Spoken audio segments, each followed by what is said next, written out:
Hi, I'm Tim. Welcome to Watchbox, and thanks for logging on. If you love this watch, email me, tmosso@thewatchbox.com. It's in the description below. Your purchase and pricing email question line for buying this or any watch you see on any Watchbox platform. Reach out to me directly, tmosso@thewatchbox.com, for pricing. Today, we're discussing possibly the best full steel, full bracelet Patek Philippe sports watch of the last 10 years, launched in 2014 and discontinued for the 2018 model year. This is the highly sought Patek Philippe 5960 1A-001 with the silver white dial, annual calendar, power reserve indicator, and flyback chronograph. It is a polymath multi-complication that looks great on any wrist because in stainless steel, it is 40.5 millimeters in diameter by a reasonable 13.7 millimeters thick, 49.3 millimeters lug-to-lug, but if we include the end horns, the end links of the bracelet, it's going to be 51.1 millimeters across the wrist with a 21 millimeter spacing between the lugs. Throw it on my wrist, 16 centimeters in circumference. It's easy to wear.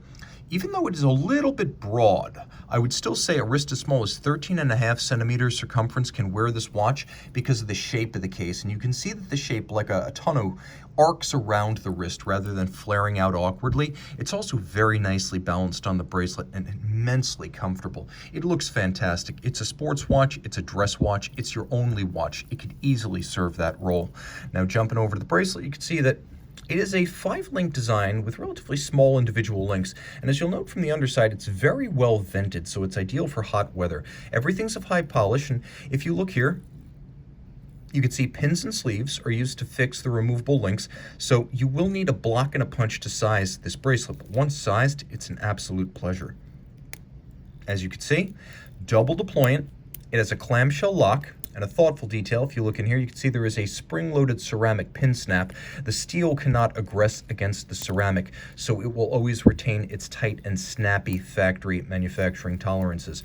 Rolling over the case, it is much like the original 5960, an annual calendar flyback chronograph that debuted in platinum form back in 2006. The steel model, in my opinion, is far more desirable. It's tougher, it's less common, and if you look at the dial, it is easier to read both day and night because it has a lot more lume.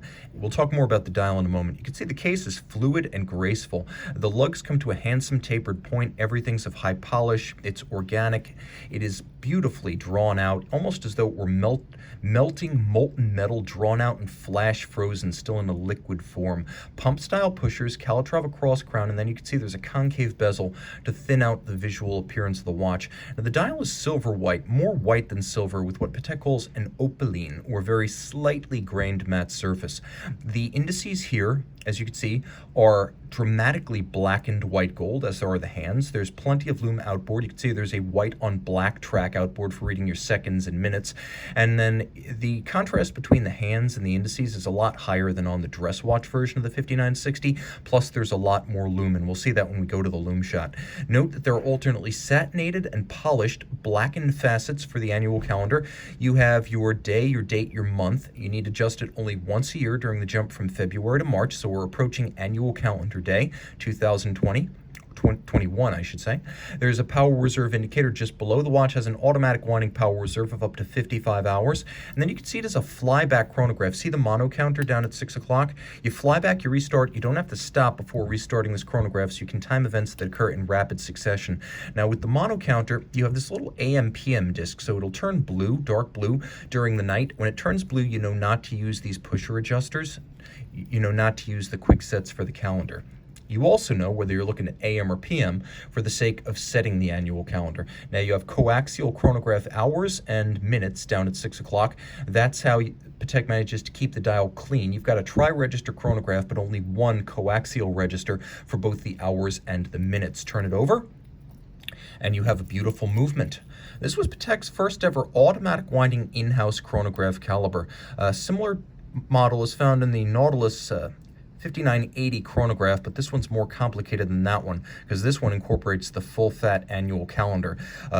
Automatic winding, ceramic rotor bearings, super efficient, low maintenance, unidirectional winding action, 40 joules, beats weight 8 beats per second, anti-magnetic silicon Spiromax hairspring. It features a Gyromax style free-sprung architecture to take adjustment in 6 positions, so it is very, very precise, very, very accurate, and thanks to the combination of silicon for anti-magnetism and Gyromax free-sprung build, it is also fairly shock tolerant in addition to being anti-magnetic. Now the watch includes a column wheel and vertical clutch. Let me see if I can show you the column wheel in there. The column wheel is visible. You can see its mechanism. The column wheel means that the action is very crisp. You feel it, you hear it, it's sharp, it's distinct, it's premium. And then the vertical clutch allows you to jump into chronograph action without any stagger. A lateral clutch chronograph will jump. The seconds hand will jump between 1 and 3 seconds. None of that with a vertical clutch. Plus, with the vertical clutch, you can leave the chronograph running full time. Note when this watch doesn't have the chrono in action, the dial is relatively still, some might say dead. So you can leave the chronograph running full time, and then you've got your hours, minutes, and seconds, all coaxial on the dial full time. The timepiece is beautifully finished inside and out, of dial, case, and movement, hand finished extensively. There's engine turning on the base plate as well as on the rotor center. You can see circular Cote de Genève laid down with abrasive, not by stamping. Black polished screw heads with chamfered slots and chamfered circumference. You'll appreciate that the anglage on the edge of every bridge, and you can really see that well on the balance cock.